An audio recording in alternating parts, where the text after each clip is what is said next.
ստացավ տալու արքայությունը։ Տերունի այս խոսքը սքանչելիորեն մեկնաբանելով բացահայտում է աստվածային կամքը, անարդ խաչից դեպի փառավորում, ծառայակեր հնազանդությունից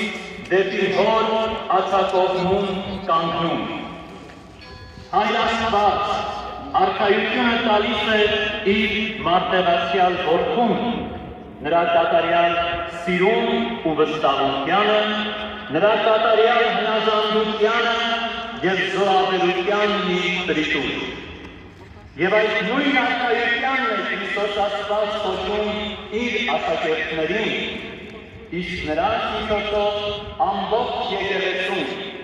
բոլոր քրիստոնյա ժողովուրդներին, մեզ ամենքից։ Եթե Քրիստոսի հետ մեռանք, նրա հետ էլ պիտի ապրենք, եթե համբերենք, նրա հետ էլ պիտի թագավորենք, և եթե ուրանանք, նա էլ մեզ պիտի ուրանա, և եթե հավատարիմ կմնանք, նա հավատարիմ է մնում, որովհետև ինքն իրեն ուրանալ չի կարող։